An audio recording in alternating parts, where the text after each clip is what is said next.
Hello, my dear students. In today's session, I'm going to teach you how to make use of symmetry in electrical circuits. Whatever I'm going to teach you, that will apply to capacitive circuits as well. But let's first learn the art in electrical circuits. Now, I'm pretty sure that many of you have already used symmetry in solving the circuits, and many of you are well versed regarding use of symmetry. But the thing is that using symmetry is a double-edged sword. Okay, which basically means that while it can give you very quick solutions, but if you do not use it in the appropriate way, or rather, let me put it this way, if you do not use it before checking a few things, then you might end up getting the wrong answer, and you will never know that what went wrong. Like, you will, in the exam, you will mark the wrong answer, you will come out of the examination hall only to discover that something has already went wrong. Now, if this is something that you have already experienced, that you tried to use symmetry in a circuit, you ended up with the wrong answer, and then you kept on questioning later on that how did it go wrong? That is what I was taught, that is what I did. Why is this particular question an exception? Or how will I know that when to use the symmetry and how to use the symmetry in a given question? So if you have been troubled by these questions in the past, then this session is for you. The focus here is not only on how to use symmetry, the focus is also to ensure that we use the symmetry with the right checkpoints, and therefore we never commit a mistake while using symmetry. Okay, before I begin, there is one important point that I would like to mention. Sometimes it may happen that symmetry exists in a circuit, but you fail to notice it. And sometimes it may happen that the examiner has not given you a symmetric circuit.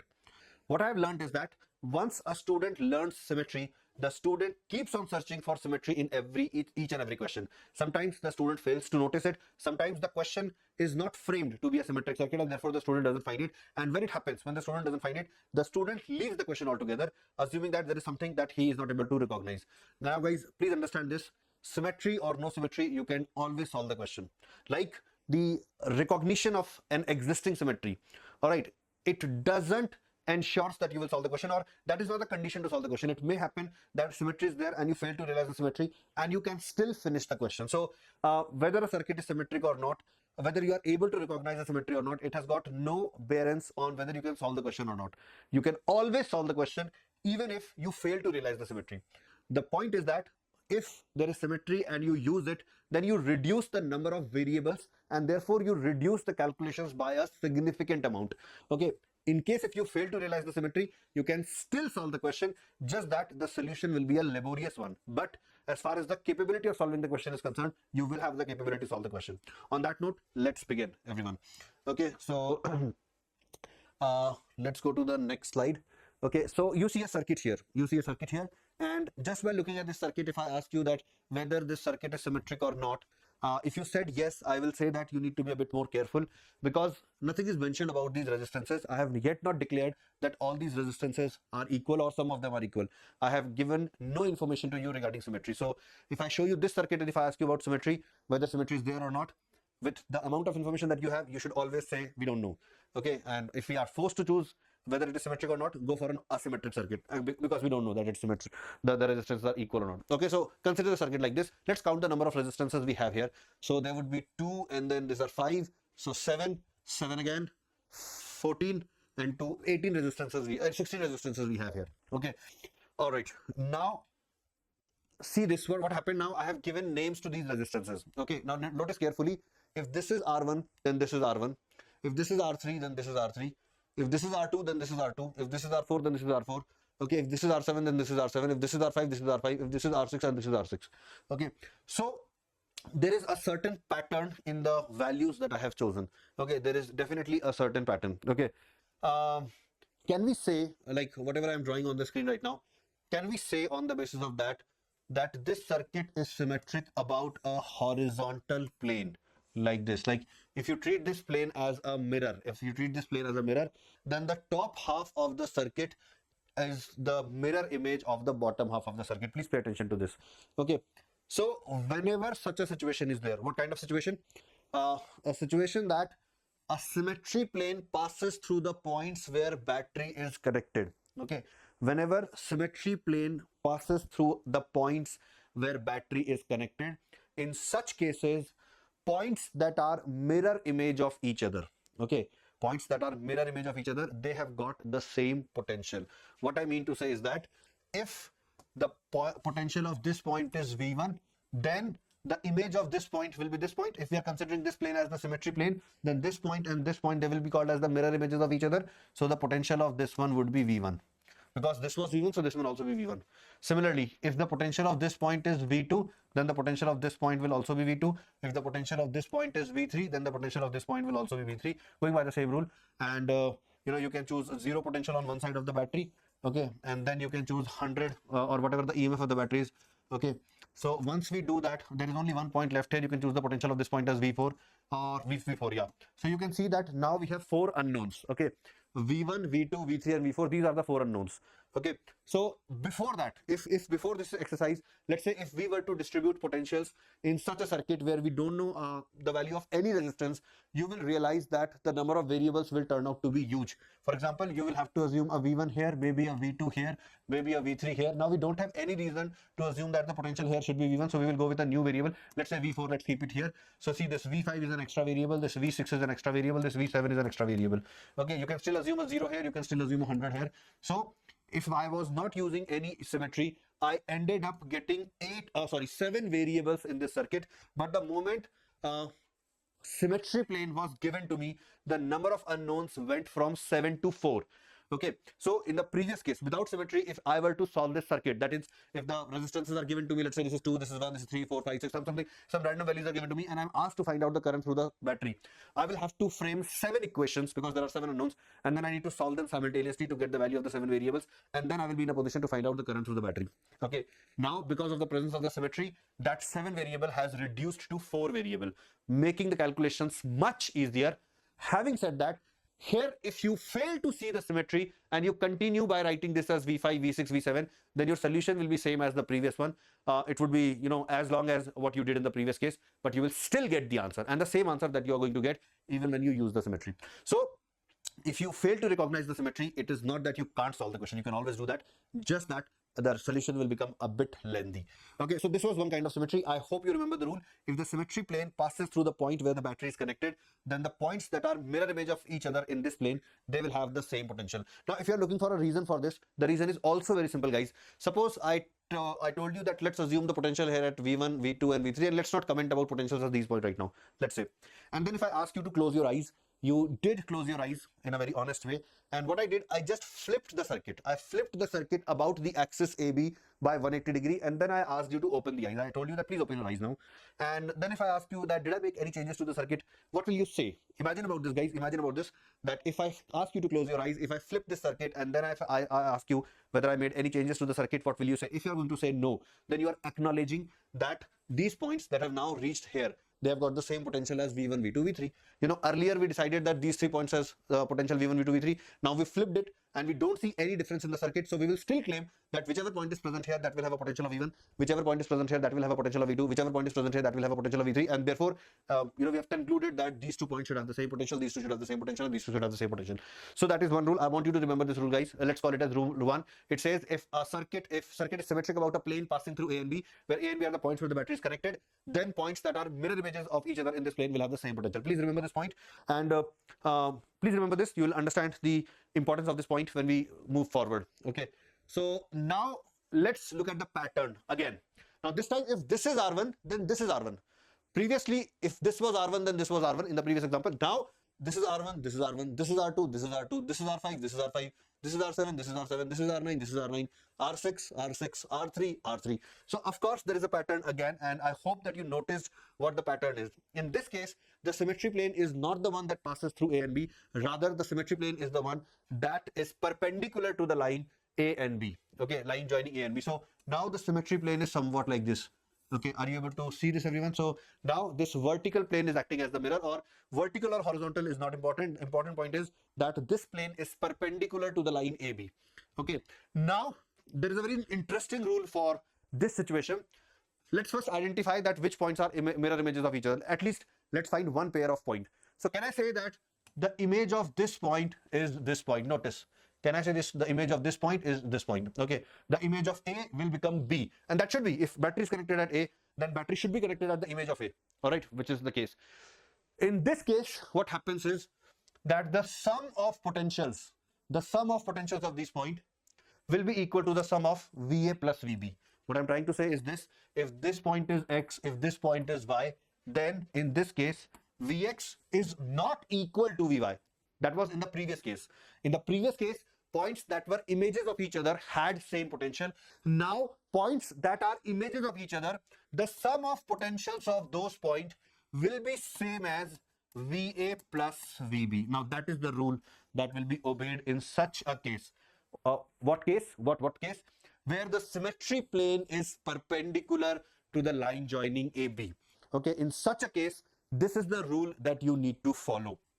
All right, I hope you will remember that, guys. This is very important. Those of you who did not know the difference, those of you who know that, yeah, in some questions we did actually equate the potentials of 2 points. Then there were other questions in which we wrote the potential of 1 point as V1 and the other point as 100 minus V1, something like this. If you did practicing, but you did not know that, why are we doing this? So this is your checkpoint. This is how you check.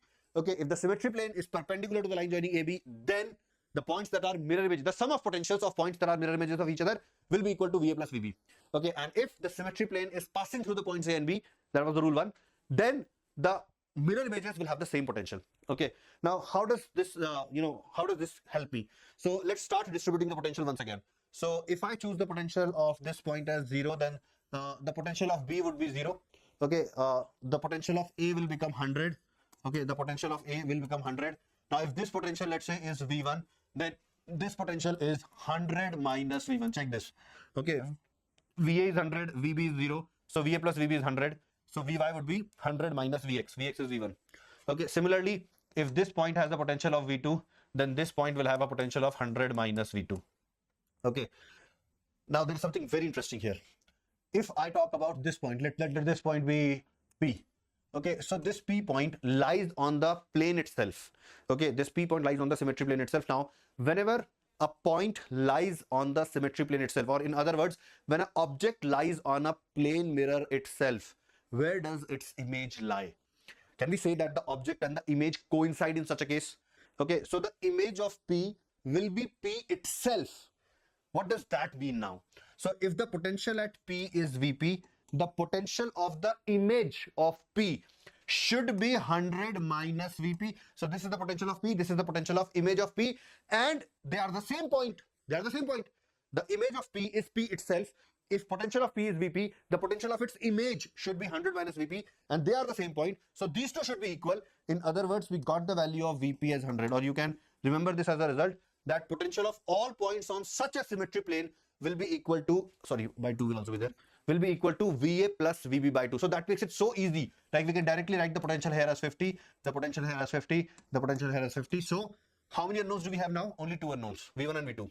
All right. Unlike the general scenario where we had 7 unknowns, if we got a symmetry plane like this, we had only 2 unknowns. We can very easily find out the current flowing through the battery now. Okay, so this is the next rule that you need to remember. Please read the rule very, very carefully.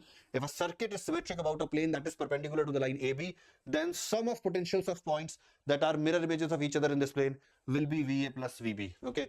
Also, as a corollary, it can be proved that the potential of all points on such a plane will be VA plus VB by 2. So whatever I've explained, that is written here so that you can remember it as a statement and you can apply it whenever there is a need.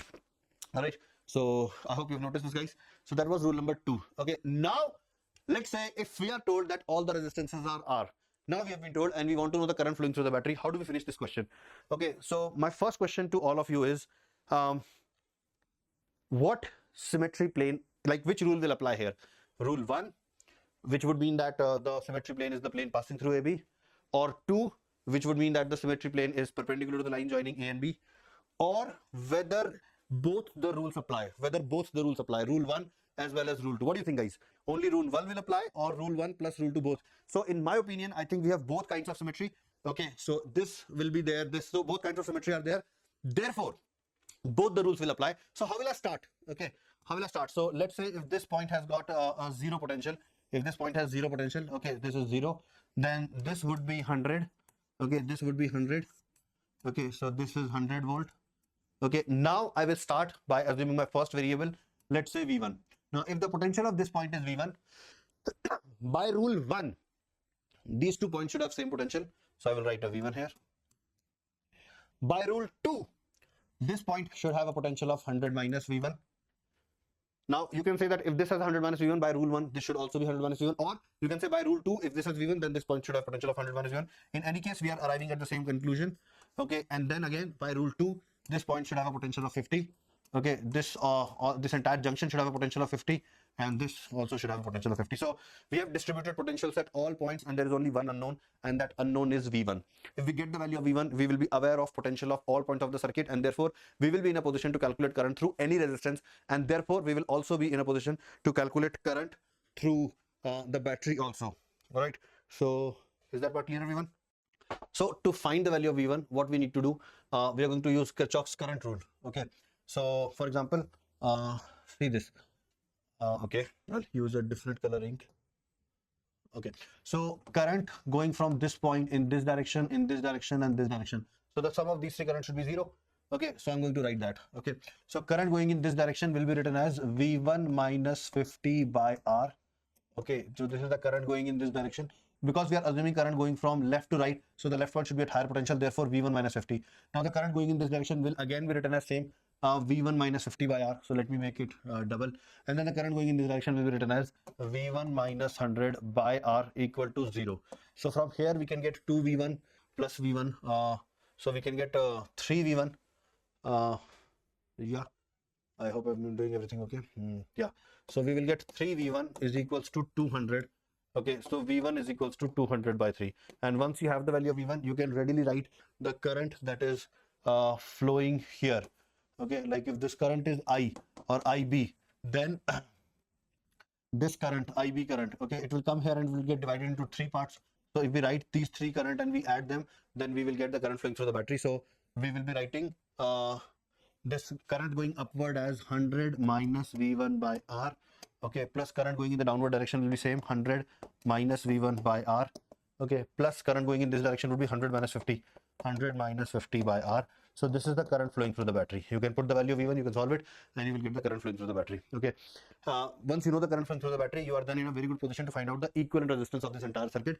In fact, that is how we actually find the equivalent resistance of the circuit. Okay, all the other tricks that you see, you must be knowing tricks like remove these resistances, separate this branch as a single branch, all those tricks, fold the circuit, all those tricks, they are the secondary thoughts. Okay, like they are the thoughts that come to your mind once you know the general method. So what I did here was the general method to find the resistance of a combination. I know the current flowing through the battery. Okay, let me finish it. Okay, so the current flowing through the battery would be how much? This would become, this is 66.66. So 100 minus 66 is 33.33. 33.33 is 66.66. So 50 plus 66.66. Okay, or we can say 50 plus 200 by 3. Okay, this entire thing divided by R is the current flowing through the battery. So this will become 350 by 3R. Okay, let me write on the next page. Okay, this is a different thing. So I'll write here 350 by 3R. This is the current flowing through the battery. Okay, now if this entire thing were to be replaced by one resistance, then the current flowing through the battery will be written as 100 by R. Okay, so this should be equal to 100 by R. And from here we get the value, or R equivalent actually. So R equivalent is 300 by 350R or 6R by 7. So from here we are getting the value of R equivalent as 6R by 7. So this is how we actually obtain the equivalent of the combinations. Now many of you are aware of the tricks. You must have been taught. I'm reiterating, those tricks are good to use, but you should first know the general method to find out the resistance, which we have done just now. Okay, so we have learned 2 kinds of symmetry. We have used 2 rules of symmetry. Let me teach you a 3rd rule of symmetry. Now, if the circuit is symmetric about a point, now what does that mean? A point symmetry. So let me give you a figure which is symmetric about a point. You must have heard about the statement that the graph of tan x is symmetric about the origin. So similarly, if you talk about alphabet n, okay, it is not symmetric about any of the plane like this. It is not symmetric. It is symmetric about this point. Okay, alphabet S is symmetric about this point. Alphabet Z is symmetric about this point. The graph of tan x, okay, the graph of tan x is symmetric about origin. So is there a way to test the symmetry about a point? Yes. So if you suspect that the given figure is symmetric about a certain point, from that point you travel in a certain direction by a certain amount of distance, by a certain distance. If on traveling in the exactly opposite direction by the same distance, you encounter a point, here also you encounter a point and here also you encounter a point, and this is true for all the pairs, like in whichever direction you try to go after traveling a certain distance, if you find a point in the exact opposite direction, but after traveling exact same distance, you should find another point. If this is true for all the points, then such a graph or such a figure is said to be symmetric about a point. Okay, and in case of point symmetry, again the same rule exists. For example, if this alphabet S is symmetric, and if I say that this point is P, what is the image of P? Then I will join this point with the center, I will extend it on the other side. This point will become the image of P. So the points that are mirror images of each other, here also the sum of those points, it's the same, second rule will apply. The sum of potentials of points that are images of each other is VA plus VB, and therefore the potential of this point will become equal to VA plus VB by 2. Okay, how to use this? Let me show you a circuit in which we can use this. Now watch this circuit carefully. At the first glance, the students always suspect that this is a Wheatstone bridge, but this is not a Wheatstone bridge, students. Watch it carefully. Rather, it has got point symmetry. This is not a Wheatstone bridge, I'm reiterating. Okay, this is not a balanced Wheatstone bridge. So can we say that the circuit is symmetric about the midpoint of the 5 ohm resistance? Okay, it is, because you travel in this direction, you find a 10 ohm resistance. You travel in exact opposite direction, you find a 10 ohm resistance. You travel in this direction, 20 ohm resistance. You travel in the exact opposite direction, 20 ohm resistance. Okay, now how do we distribute the potential in this case? So if I start by saying that the potential of this point is 0, okay, then this point has 0 potential. These points have potential of 40 volt, then this is 40 volt. Okay, and if this is V1, then this will surely be 40 minus V1. Okay, and the exact midpoint of 5 ohm resistance will have a potential of 20. That is half of 40.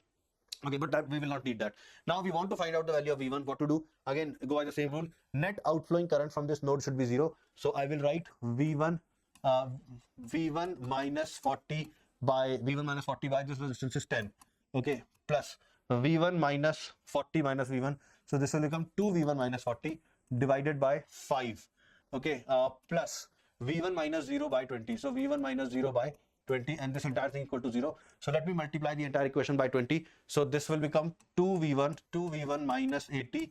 This will become 8V1 minus 160, and this will become plus V1 equal to 0. So 11 V1, okay, 11 V1 is equals to 240.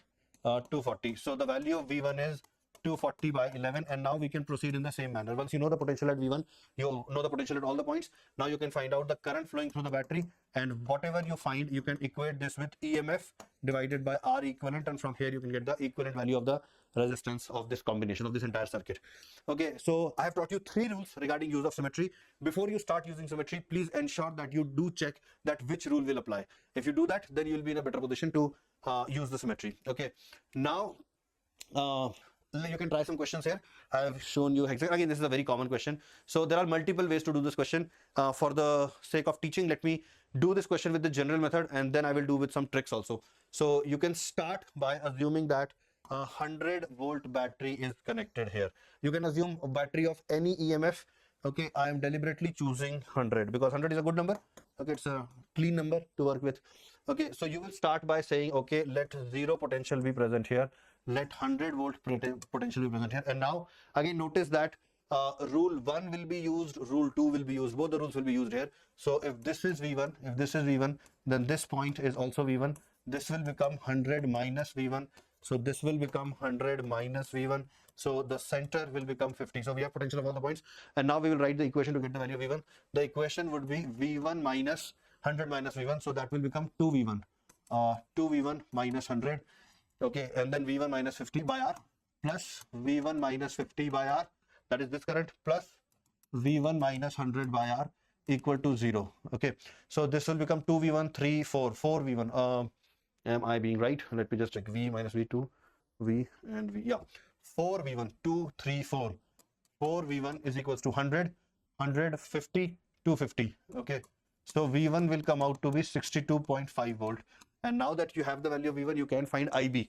Okay, so IB will be written as 100 minus V1 by R, 100 minus V1 by R. So that's 37.5 by R into double of that, 75 by R plus 50 by R. It would be, okay, let me write it. Okay, okay, for explanation, 100 minus V1 by R into 2, okay, because the same thing comes down, plus 100 minus 50, this current I'm writing, by R. So this turns out to be 125 by R.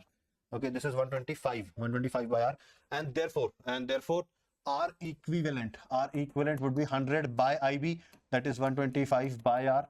So it will become 4R by 5. So that would be the equivalent resistance. That would be the equivalent. Now that was one way to do it. Now once you distribute the potential, okay, let me draw the circuit. I'll have to first draw the circuit now.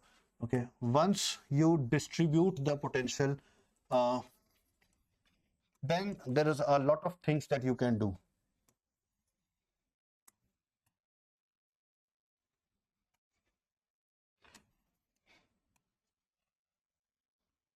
Okay, so this point was A, this point was B.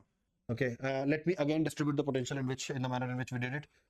It was V1 here, 100 minus V1 here, V1 100 minus V1, and this was 50, this was 100, this was 0. So that was the potential. Now guys, see, there are multiple tricks that you can use here. One trick is, see this. Let's say we have not found out the value of V1 yet, but if I ask you to write current in this branch in terms of V1, will you write V1 minus 50 by R? Check this, current coming like this. And if I ask you to write current going in this direction, I2, you will write it as 50 minus 100 minus V1 by R, which will become V1 minus 50 by R. That means this is the same current as I1. In other words, whatever current came from here, the same current went here, as if these two are a single wire. Okay, so that is trick one, that in a node, at a node, if you can identify that the incoming current in a branch is exactly same as the outgoing current in the branch, then you can separate these two branches as a single wire. You can separate them from the node, thereby making the circuit very, very easy. I'm saying you can do that. I'm not saying that you have to do it.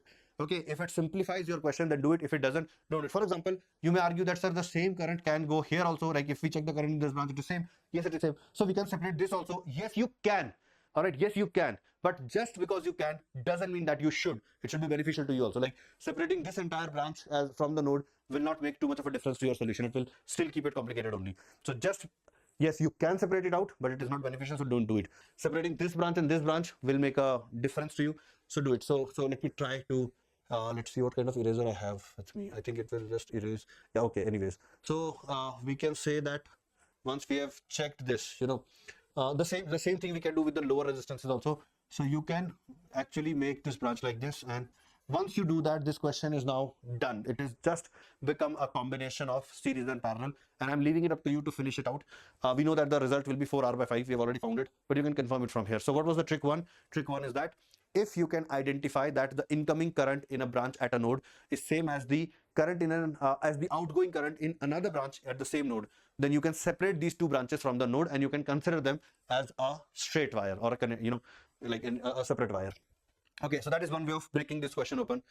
Is there any other way of doing it? Yes, we can try another way also. Like, let me teach you another trick. Okay, let me teach you another trick. So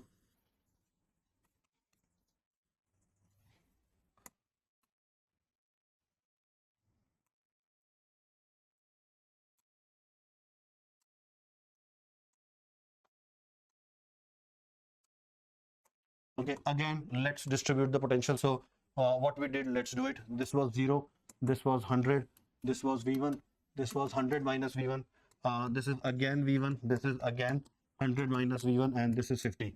So what is the next trick that I'm going to teach you, or I'm going to tell you? The next trick is, if you see potentials of 2 or more points to be same in a circuit, you can merge them.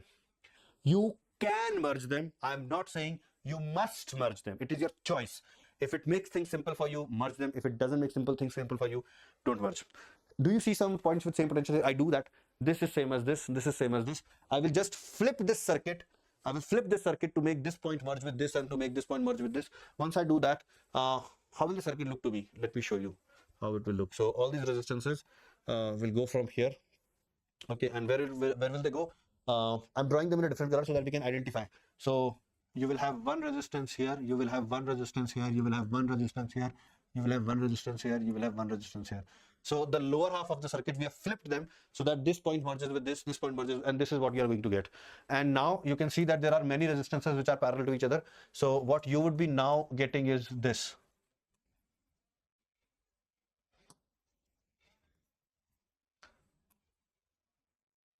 Okay, now watch it carefully. So this becomes R by 2. This also becomes R by 2. This also becomes R by 2. This also becomes R by 2. This also becomes R by 2. Only this and this remains as R. Okay, and these are the points the battery is connected. Okay, now what to do, sir? What to do? See, there is no preference of using trick and there is no order. What does this mean? It is not necessary that you have to first use trick 1 and when it is not applicable then you move to trick 2, or you have to first apply trick 2 and when it is not applicable only then you can use trick 1. No, whatever you observe, whatever you feel is beneficial for you, you go ahead with that. There's no preference. Yeah, like if I thought that merging will help me more, I merged it. Later I may discover that it is not helping that much. If I feel that separating two wires as a single wire may help me more, I can try that out. So what you are doing is that you are just converting this circuit into another equivalent circuit. So nothing is wrong here. Okay, like nothing is wrong. It may or may not be beneficial, but nothing is wrong here. So let's say you have reached this point and now you see that, sir, I don't think anything is helpful now. Start with general method. You can start with general method here also, like assume 100 here, 0 here, V1 here, 100 minus V1 here, 50 here, and then proceed with the general method from here on. If you say that, no, sir, I can still see that there are some tricks to be used, you can do that. For example, in this circuit, now in this state also, you can verify that whatever current comes here, the same current goes here, and therefore you can now separate it out as a single branch, and then you can proceed. You will reach the answer. You say that, okay, sir, I see one more trick, maybe I can use that. Okay, so if there is, for example, I see one trick, I see that I can break this R by 2 into two resistances which are connected in series. So what I'm talking about is this. Okay, so whatever I'm suggesting, you could have proceeded in any one of those ways. Okay, like there is no set pattern or there is no set order in which the rules, the tricks should be used. So long as you are not committing a mistake, everything is fine. So if I do this, if I split this R by 2 into R by 4 and R by 4, what happens is that I get a symmetry plane. It wasn't there earlier. It was there, but it was passing through the middle of the resistance. So that gave me an idea. So I got a resistance, okay, and because of this plane being perpendicular to A and B, I can claim that the potential at this point will be 50 and the potential at this point will also be 50. Now I have 2 points with the same potential. I can merge them. So my next diagram would be somewhat like this. Okay, let me just erase and do it, or let it be there so that you can see the difference. So let's erase this trick too. So my next diagram would be this.